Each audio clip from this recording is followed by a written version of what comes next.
wiilkaas dhalinyarada ahaa wuxuu ahaa Sacuudiyaan Sacuudigu ka tagay Ingiriisku tagay London kadibna wuxuu bilaabay inuu yiraahdo waxaan ahay mulxid wax diina ma haysto ilaahay aan caabudaya ma jiro diinta islaamka waan ka baxay islaamku waa sidan muslimiintu waa sidan quraankan ay akhrisanayaan iyo waxaan yaani diinta islaamku ku soo jeedsaday dadka qaar oo gaalada ah wal ciyaadu billaah ilaahay naga badbaadiyay diinta markay ka baxaan diinta ka baxaan meelahaas iska joogaan oo dagaaladooda ay raaceen bay ka tirsanaadaan qaarkoodna waxaad u malaysaaba in yani waajib lagaga dhigay oo lagu yiri dadka dunida ku nool oo dhan u sheeg inaad diinta ka baxday baraha bulshada soo galayaan xisaabay samaysanayaan waxaan ahay mulxid anigu diin ma haysto ilaahay ma caabudo ilaahay ma jiro diinta islaamkan ka baxay islaam baan ahaan jiray salaadu ku jees jiray xataa ninkan isagoo la waan tukanayaa buu isa soo duubi jiray isagoo diinta ka baxay yoo xulay waan tukanayaa wuxuu ku jees quraanka wuxuu ku jees kitaabka quraanka salaadu ku ciyaaraya isagoo ku faanaya inuu diinta ka baxay oo mulxido microphone London dhex wareegaya iyo isa soo duubi jiray oo la waxaan ahay mulxid anu waxaan idin sheegayaa inaan ملحد أنا ملحد قصيبي فخور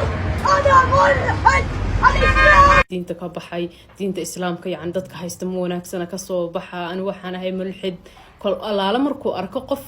muslim ahaan jiray oo diinta ka baxay buu u yeedhayaa markaas wuxuu leeyahay adigu yaa tahay wadankeed ka soo jeedaa Sacuudigaad ka soo jeedaa wadankeed ka timiday diinta miyaad ka baxday wax diina miyaad haysataa ma wax diin la yiraahdaa jira waxba ma caabudid soo maaha ha sidaas la doonayaa يعني ما قالدا فن كسين jirtay iyo lacag ma isagay sidaas la qumanaatay ma garanayo waxa afraatan sac ka shaqeyn jiray inuu dadku u sheegay inuu mulxid yahay diinta ka baxay inuu diin haysanin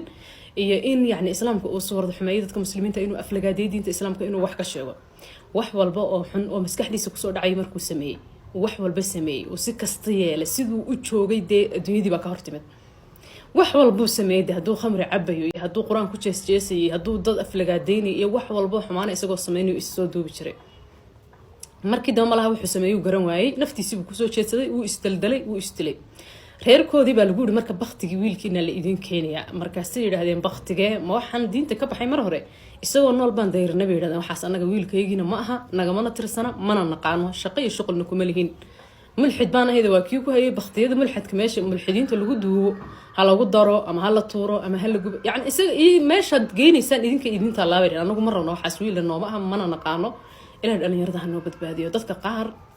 markay diinta ka baxaan wax de meel loo wato weeyaan qofka markuu ilaahay naar ugu talagalay naarta isaga doonanayo ma ogtahay gaalada markay raacaan gaaladooda lama joogayaan tartiib meelaha isaga ma joogayaan waxaad u malaysaa inay waajib ku tahay qof kasta inay u sheegaan inay diinta ka baxeen diintan